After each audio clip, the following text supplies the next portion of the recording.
வணக்கம். வாங்க ஜனவரி 10, 2026க்கான முக்கியமான நடப்பு நிகழ்வுகள பற்றி கொஞ்சம் ஆழமா அலசலாம். இன்னைக்கு ஒரு சுவாரஸ்யமான முரண்பாட்ட பார்க்க போறோம். ஒரு பக்கம் யுஎன் போன்ற சர்வதேச அமைப்புகள் உலக பொருளாதாரம் கொஞ்சம் மெதுவா போகுதுன்னு சொல்றாங்க. ஆனா இன்னொரு பக்கம் இந்தியாவுக்குள்ள எஸ்பிஐ போன்ற நிறுவனங்கள் நம்ம வளர்ச்சி பற்றி ரொம்ப நம்பிக்கையா இருக்கு. இந்த ரெண்டுக்கும் நடுவுல புது டெக்னாலஜி, பெரிய உள்கட்டமைப்பு திட்டங்கள்னு நிறைய விஷயங்கள் நடந்திருக்கு. ஒரு போட்டித் தேர்வுக்கு தயாராகிற உங்களுக்கு இந்த முரண்பாட்டை புரிஞ்சுக்கிறது ரொம்ப முக்கியம். நேரடியா விஷயத்துக்குள்ள போகலாம். பொருளாதாரம். முதல்ல பொருளாதாரம். ரெண்டு முக்கியமான அறிக்கைகள் வந்திருக்கு. UNDSA வெளியிட்ட WESP 2026 அறிக்கை, இன்னொன்னு நம்ம SBIயின் ஈகோராப் அறிக்கை. ஆமா, இது GS3 எக்கனாமி பேப்பருக்கு ரொம்ப முக்கியம்.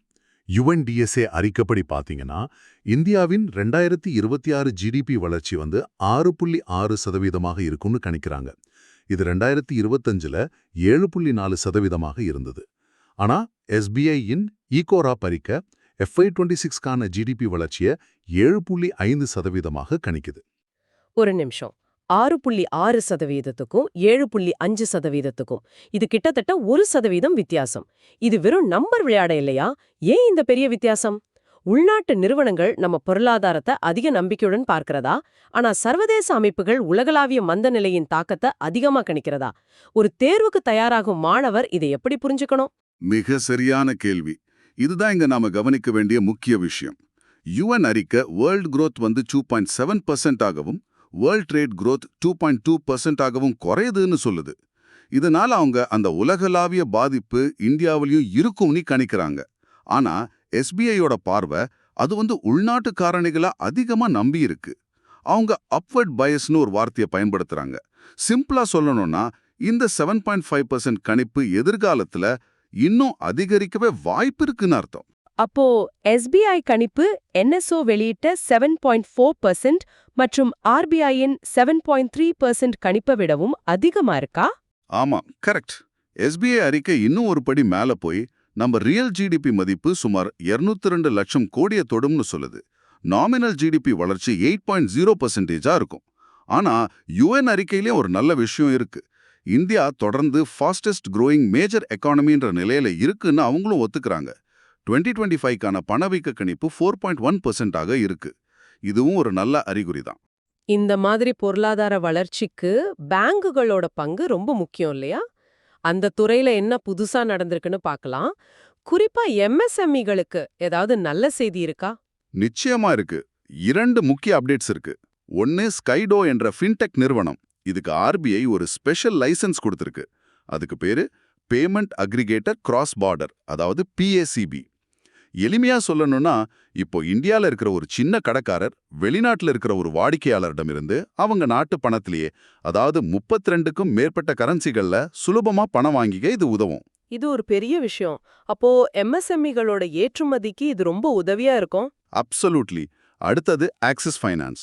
இது ஒரு NBFC, அதாவது வங்கி அல்லாத நிதி நிறுவனம். அவங்க MSMEகளுக்காக வியாபார் பிசினஸ் லோன்னு ஒன்னு கொண்டு வந்திருக்காங்க. இதோட ஸ்பெஷாலிட்டி 10 லட்சம் வரை கொலாட்ரல் ஃப்ரீ கடன், அதாவது எந்த பிணையும் இல்லாம நோ செக்யூரிட்டி கடன் வாங்கலாம். சரி, இதெல்லாம் MSMEகளுக்கு. கிரீன் ஃபைனான்ஸ், அதாவது பசுமை எரிசக்தி துறைக்கு நிதி கொடுக்கிற நிறுவனங்கள்ல ஏதாவது அப்டேட் இருக்கா? ஐரடா பற்றி செய்தி வந்திருக்கே. ஆமாம், ஐரடா, அதாவது இந்திய புதுப்பிக்கத்தக்க எரிசக்தி மேம்பாட்டு முகமை FY24-25 MOU மதிப்பீட்டுல எக்ஸலன்ட் தகுதியை பெற்றிருக்கு. இது தொடர்ந்து 5வது முறையா வாங்குற தகுதி. அவங்களோட மதிப்பெண் 96.42.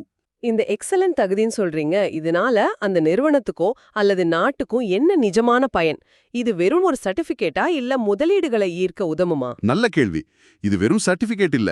இந்த மாதிரி ஒரு உயர்வான தகுதி இருக்கும்போது ஐரடாவால சர்வதேச சந்தைகள்ல இருந்து குறைஞ்ச வட்டிக்கு கடன் வாங்க முடியும். வெளிநாட்டு முதலீட்டாளர்கள் இவங்க மேல நம்பிக்கை வைத்து பசுமை திட்டங்கள்ல முதலீடு செய்வாங்க. முக்கியமா ஐரடா இந்தியாவின் மிகப்பெரிய pure play green NBFC. Pure பிளேனா அவங்க முழுக்க முழுக்க பசுமை எரிசக்தி திட்டங்களுக்கு மட்டுமே கடன் கொடுப்பாங்க. அதனால இந்த தகுதி ரொம்ப முக்கியமானது. From finance to the future of technology. நம்ம பொருளாதாரம் வளரணும்னா தொழில்நுட்ப வளர்ச்சியும் முக்கியம். பாரம் சக்தி சூப்பர் கம்ப்யூட்டர் பத்தி சொல்லுங்க. ஐஐடி மெட்ராஸ்ல மெய்டி செயலர் ஸ்ரீ எஸ் கிருஷ்ணன் அவர்கள் பரம்சக்தி சூப்பர் கம்ப்யூட்டரை திறந்து வச்சிருக்காங்க. இதோட வேகம் 3.1 பெட்டாஃப்ளாப்ஸ். பெட்டாஃப்ளாப்ஸ் அது எவ்ளோ வேகம்னு கொஞ்சம் புரியுற மாதிரி சொல்ல முடியுமா? ஒரு பெட்டாஃப்ளாப் என்பது ஒரு வினாடிக்கு 1000 லட்சம் கோடி கணக்குகளை செய்வது. அதாவது 1 குவாட்ரில்லியன் கால்குலேஷன்ஸ் பெர் செகண்ட். நினைச்சு பாருங்க, 3.1 பெட்டாஃப்ளாப்ஸ்னா அதோட வேகம் எப்படி இருக்கும்னு.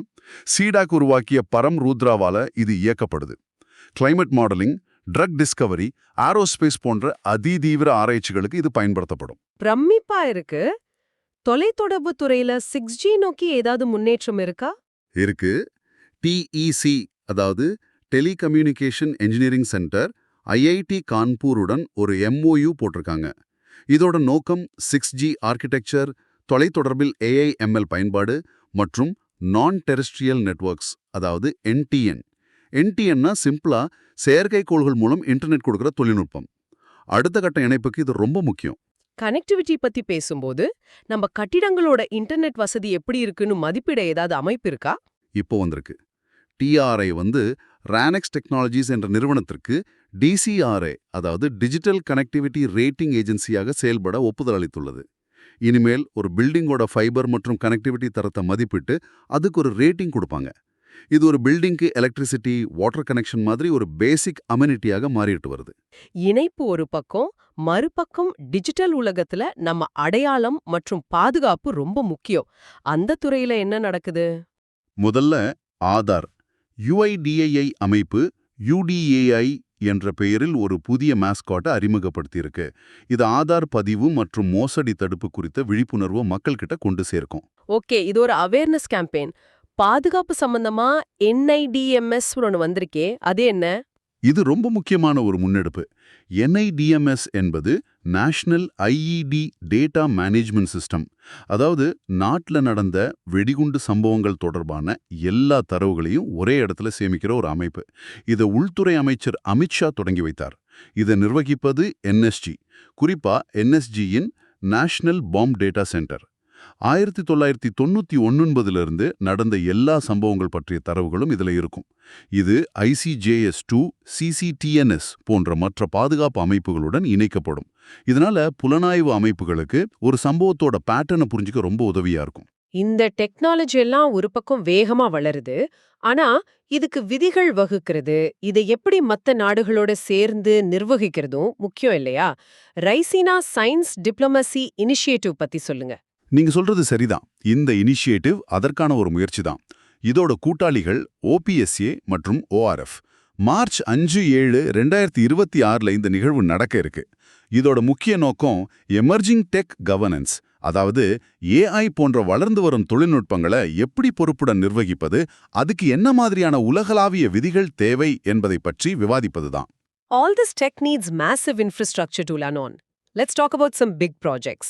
அருணாச்சல பிரதேசத்துல கமலா நீர்மின் திட்டம்னு ஒரு பெரிய திட்டம் வருதே. ஆமாம், இது ஒரு மெகா ப்ராஜெக்ட். மொத்த கொள்ளளவு 1720 மெகாவாட். திட்டத்தோட செலவு 26,700 கோடி ரூபாய். அணை உயரம் 216 மீட்டர். இது பூட் மாடல்ல செயல்படுத்தப்படுது. பூட் மாடல், அது என்னன்னு கொஞ்சம் விளக்க முடியுமா? பூட்னா build, own, operate and transfer.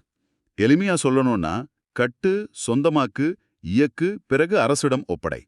ஒரு தனியார் நிறுவனம், இந்த விஷயத்துல NHPC, இந்த அணியை முழுசா கட்டி ஒரு குறிப்பிட்ட காலத்துக்கு, ஒரு 30-40 வருஷத்துக்கு அதை இயக்கி லாபம் ஈட்டுவாங்க. அந்த காலம் முடிஞ்சதும் முழு திட்டத்தையும் அரசாங்கத்துக்கு, அதாவது அருணாச்சல பிரதேஷ் அரசிடம் ஒப்படைச்சிடுவாங்க. இந்த திட்டத்துல NHPCக்கு 74% பங்கும், மாநில அரசுக்கு 26% பங்கும் இருக்கு. ரொம்ப தெளிவா இருக்கு. தமிழ்நாட்டுல ப்ராஜெக்ட் விக்சிட் போர்ட்ஸ் கீழ துறைமுகங்களை மேம்படுத்தவும் திட்டங்கள் இருக்கே. ஆமாம், இதோட மொத்த மதிப்பு 235 கோடி. இதுல சென்னை துறைமுகத்துக்கு சுமார் 129 கோடியில கடலோர அரண்கள், அதாவது கோஸ்டல் ரெவெட்மெண்ட் அமைக்கப்படும். காமராஜர் துறைமுகத்துக்கு சுமார் 106 கோடியில அலைத்தாங்கி சுவர், அதாவது பிரேக் வாட்டர் புனரமைக்கப்படும். இதோட போர்ட் கிளியரன்ஸ் போர்ட்டல்னு ஒரு டிஜிட்டல் தளமும் கொண்டு வந்திருக்காங்க. உள்கட்டமைப்பு ஒரு பக்கம் இருக்கட்டும், மக்களுக்கான நேரடி சமூக நலத்திட்டங்கள்ல என்ன புதுமைகள்? பங்குடி போர்ட்டல்னு ஒன்னு பெண்கள் மற்றும் குழந்தைகள் மேம்பாட்டு அமைச்சகம் கொண்டு வந்திருக்கு. பங்குடி போர்ட்டல் ஒரு நல்ல முயற்சி. இது ஜான் பாகிதாரி, அதாவது மக்கள் பங்கேற்பு என்ற கான்செப்ட்ல இயங்குது. சிஎஸ்ஆர் அதாவது நிறுவனங்களின் சமூக பொறுப்பு நிதியை அரசாங்க திட்டங்களுக்கு எளிதா கொண்டு வர்றதுக்கான ஒரு சிங்கிள் விண்டோ தளம் இது. மிஷன் வாத்சல்யா, மிஷன் சக்தி, போஷன் 2.0 போன்ற திட்டங்களுக்கு நிறுவனங்கள் இது மூலமா நேரடியா நிதி வழங்கலாம். இதன் மூலம் 16 லட்சம் அங்கன்வாடிகள் பயனடையும். அடுத்து குஜராத்ல ஆஷா வான் என்ற ஒரு நடமாடும் மருத்துவ வாகனம். இதுவும் ஒரு நல்ல முயற்சி மாதிரி தெரியுது. இது ஒரு அருமையான முயற்சி. ஆஷா வேன் என்பது ஒரு நடமாடும் புற்றுநோய் பரிசோதனை வாகனம். குஜராத் முதலமைச்சர் பூபேந்திர பட்டேல் இதை தொடங்கி வைத்துள்ளார். இந்திய செஞ்சிலுவைச் சங்கம் இதை இயக்குது. இதுல EVA bro diagnostics, digital mammography போன்ற உயர் தொழில்நுட்ப வசதிகள் இருக்கு. கிராமப்புறங்களுக்கு சென்று வாய், மார்பகம், கர்ப்பப்பை வாய் புற்றுநோய் உட்பட 10 வகையான புற்றுநோய்களை ஆரம்பத்திலேயே கண்டறிய இது உதவும். From human health to the health of our environment. புலிகள் கணக்கெடுப்பு பத்தி ஒரு செய்தி இருக்கே. ஆம், அகில இந்திய புலிகள் மதிப்பீட்டு கணக்கெடுப்பு தமிழ்நாட்டுல ஆனைமலை புலிகள் காப்பகத்துல தொடங்குது. இந்த முறை MSTRI PICE என்ற ஆப் பயன்படுத்தப்படுது. இதன் விரிவாக்கம் monitoring system for tigers, intensive protection and ecological status. இது GPS செயல்படுத்தப்பட்ட காகிதமில்லா தரவு பதிவு. வன காவலர்கள் புலிகளின் நடமாட்டம், கால் தடயங்கள் மற்ற அறிகுறிகள் எல்லாத்தையும் இந்த ஆப் மூலமா பதிவு செய்வாங்க. இதனால தரவுகள் ரொம்ப துல்லியமா இருக்கும். 2022 கணக்கெடுப்பு படி ஆனைமலையில 25 புலிகள் இருந்தன. தொழில்நுட்பம் வனவிலங்கு பாதுகாப்புக்கும் உதவுது. அறுவை. அடுத்து தமிழ்நாடு அரசின் புதிய டீப் டெக் கொள்கை. இது இந்தியாவுக்கே முதல் முயற்சி இல்லையா? ஆமா, இது இந்தியாவின் முதல் டீப் டெக் கொள்கை. டீப் டெக்னா வெறும் ஆப் உருவாக்குற ஸ்டார்ட் அப் மாதிரி இல்லாம செயற்கை நுண்ணறிவு, ரோபோட்டிக்ஸ், பிளாக்செயின் மாதிரி ஆழமான அறிவியல் மற்றும் தொழில்நுட்ப ஆராய்ச்சியை அடிப்படையாக கொண்ட நிறுவனங்கள். இந்த கொள்கையின் கீழ் 100 ஸ்டார்ட் அப்களுக்கு 5 ஆண்டுகளில் 100 கோடி ரூபாய் நிதி வழங்கப்படும். இது ஒரு கேம் சேஞ்சரா இருக்கலாம். இது ஸ்டார்ட் அப்களுக்கு நிர்வாகத்துல தொழில்நுட்பத்தை பயன்படுத்த நம்ம அரசுன்னு ஒரு வாட்ஸ்அப் பாட் கொண்டு வந்திருக்காங்களே. ஆமாம், இதற்காக மெட்டா நிறுவனத்துடன் தமிழக அரசு கூட்டு சேர்ந்துள்ளது. ஆந்திரா மற்றும் ஒடிசாவுக்கு பிறகு இந்த முயற்சியை மேற்கொள்ளும் 3வது மாநிலம் தமிழ்நாடு.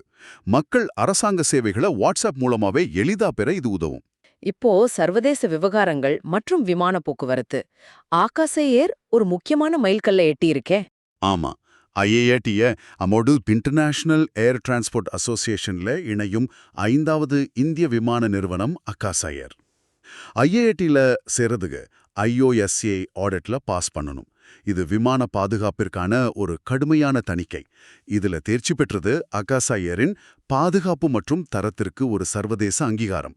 2030க்குள் உலகின் 10 முதல் 30 விமான நிறுவனங்களில் ஒன்றாக மாறுவது அவங்களோட இலக்கு. சில முக்கியமான நாட்களும் அனுசரிக்கப்பட்டிருக்கு. அத பத்தியும் சொல்லுங்க. ஜனவரி 9 பிரவாசி பாரதிய திவஸ், வெளிநாடு வாழ் இந்தியர்களை கொண்டாடும் நாள். 2025க்கான கருப்பொருள் diasporas contribution to a Viksit Bharat. அடுத்து ஜனவரி 10 வேர்ல்ட் ஹிந்தி டே. 1949ல UN பொதுச்சபையில முதலில் ஹிந்தி பேசப்பட்டதை இது கொண்டாடுகிறது. இதோட தொடர்புடைய ஒரு நிகழ்வுல இந்திய அரசியலமைப்பு சாந்தாலி மொழியில் மொழிபெயர்க்கப்பட்டது ஒரு முக்கிய சிறப்பம்சம். இது மொழியியல் உள்ளடக்கத்திற்கு, அதாவது லிங்குவிஸ்டிக் இன்க்ளூஷனுக்கு ஒரு நல்ல உதாரணம். அடுத்து அப்பாயிண்ட்மெண்ட்ஸ் அண்ட் கல்ச்சர். நீதித்துறையில ஒரு முக்கியமான நியமனம் நடந்திருக்கு. ஆமா, நீதிபதி மனோஜ்குமார் குப்தா உத்தரகாண்ட் உயர்நீதிமன்றத்தின் தலைமை நீதிபதியாக நியமிக்கப்பட்டுள்ளார். அரசியலமைப்பின் ஆர்டிகல் 217(1) கீழ் இந்த நியமனம் செய்யப்படுது. இந்த ஆர்டிகல் எண் தேர்வுகளுக்கு முக்கியம். புத்தக வெளியீட்ல ஒரு சுவாரஸ்யமான மனதை தொடும் விஷயம் நடந்திருக்கு. நிஜமாவே, அக்னி சரசுலோ விகாசிஞ்சின கமலம் துருபதி முர்மு என்ற புத்தகத்தை ஆந்திரா பல்கலைக்கழகத்தில் ஒரு துப்புரவு பணியாளரான லக்ஷ்மிமா அவர்கள் வெளியிட்டதுதான் அந்த விஷயம். சமூக சமத்துவத்தை இதைவிட அழகா சொல்ல முடியாது. இது ஒரு சாதாரண செய்தி இல்ல, ஒரு பெரிய செய்தி. அப்சல்யூட்லி. இதுதான் உண்மையான சமூக சமத்துவம். இந்த மாதிரி நிகழ்வுகள் தான் நம்பிக்கையை கொடுக்குது. சரி, அடுத்து 53வது புது டெல்லி உலக புத்தக கண்காட்சி. இது ஜனவரி 10 முதல் 18 வரை நடக்குது. போட்டித் தேர்வுல இதிலிருந்து கேள்விகள் வர நிறைய வாய்ப்பு இருக்கு. இந்த வருட கருப்பொருள் Indian military history, valour and wisdom at 75. சிறப்பு விருந்தினர் நாடு, அதாவது கெஸ்ட் ஆஃப் ஹானர், கத்தார். மைய நாடு, ஃபோக்கஸ் கண்ட்ரி, ஸ்பெயின். இந்த 3 தகவல்களும் ரொம்ப முக்கியம். இறுதியாக விருதுகள். நம்ம இந்திய படங்களுக்கு ஆஸ்கார்ல ஒரு நல்ல அங்கீகாரம் கிடைச்ச மாதிரி தெரியுது. ஆமாம், ஆஸ்கார் 2026க்கான சிறந்த படப்பிரிவுக்கான தகுதி பட்டியல்ல எலிஜிபிள் லிஸ்ட்ல 5 இந்திய திரைப்படங்கள் இடம்பெற்றிருக்கு.